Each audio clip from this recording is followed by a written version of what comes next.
महाराष्ट्र चुनाव पर अमित शाह के घर देर रात बैठक हुई है। 2.5 घंटे तक सीट बंटवारे पर चर्चा हुई है। एकनाथ शिंदे, फडणवीस, जेपी नड्डा, अजित पवार मौजूद रहे हैं।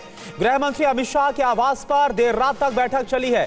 महाराष्ट्र के सीएम, डिप्टी सीएम इस बैठक में मौजूद रहे। साथ साथ बीजेपी के राष्ट्रीय अध्यक्ष जेपी नड्डा इस बैठक में मौजूद रहे। तो महायुति को लेकर फैसला हुआ है, यह माना जा रहा है।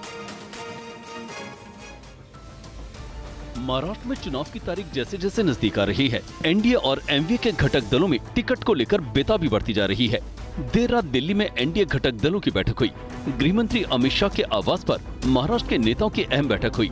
देर रात 2.5 घंटे तक चली बैठक में सीट बंटवारे को लेकर विस्तार से चर्चा हुई।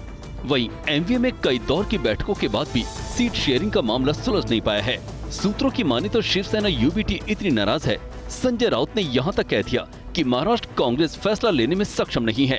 अब सीट बंटवारे पर दिल्ली में कांग्रेस हाई कमान से बात करेंगे। तो महाराष्ट्र के नेता है वो निर्णय लेने में सक्षम नहीं है, ऐसा मुझे लगता है कि बार बार उनको दिल्ली में लिस्ट भेजनी पड़ती है, फिर चर्चा होती है। अब वो समय निकल चुका है। महाराष्ट्र कांग्रेस के अध्यक्ष नाना पटोले ने संजय राउत के सवाल का जवाब नहीं दिया। उन्होंने कहा कि वो संजय राउत के बयान का जवाब नहीं देंगे। संजय राउत उद्धव जी को ओवररोल करते होंगे तो उनका इशू है, हमें पता नहीं क्या है उनका, अगर वो ऐसा बोलते हैं तो। लेकिन हम हमारे नेताओं को हम वास्तविकता बताना ये हमारी जवाबदारी है और वो हमने काम किया है। संजय राउत का काम, संजय राउत क्या कर रहे हैं, हमें संजय राउत के बारे में मुझे कुछ बोलना नहीं। दरअसल चुनाव की तारीखों का ऐलान हो चुका है। जैसे जैसे समय बीतता जा रहा है, पार्टियों की चिंता बढ़ती जा रही है। इसलिए घटक दल चाहते हैं कि जल्द से जल्द सीटों का बंटवारा हो। पिछले 3 हफ्तों में 12 से ज्यादा बैठकें हो चुकी हैं, लेकिन एमवीए के बीच सभी 288 विधानसभा सीटों पर सहमति नहीं बन पाई। और महाविकास आघाड़ी में सीट बंटवारे से पहले अखिलेश यादव ने महाराष्ट्र में अपने 4 उम्मीदवार उतार दिए हैं। अखिलेश ने मालेगांव में एक रैली को संबोधित करते हुए बीजेपी पर प्रहार किया। समाजवादी पार्टी के अध्यक्ष अखिलेश यादव मिशन महाराष्ट्र में जुटे हुए हैं। अखिलेश यादव ने मालेगांव में एक रैली की। अखिलेश ने जनसभा को संबोधित करते हुए एनडीए गठबंधन पर प्रहार किया।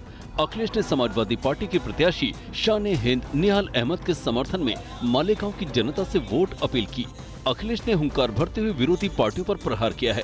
उन्होंने कहा कि महाराष्ट्र से उद्योग छिने जा रहे हैं, बेरोजगारी की वजह से युवा नौकरी के लिए भटक रहे हैं। हमें सावधान रहना है, वही हम लोगों को तैयारी भी रखनी है कि भारतीय जनता पार्टी किसी भी सीमा तक जा सकती है इंडिया गठबंधन और हमारे यहाँ के गठबंधन को हराने के लिए।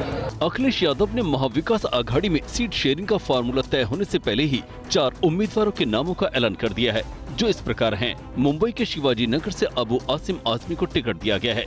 भिवंडी पूर्व से पार्टी ने रईस शेख, भिवंडी पश्चिम से रियाज आजमी को मैदान में उतारा है। वहीं मालेगांव से निहाल अहमद उर्फ शान-ए-हिंद को उतारा है।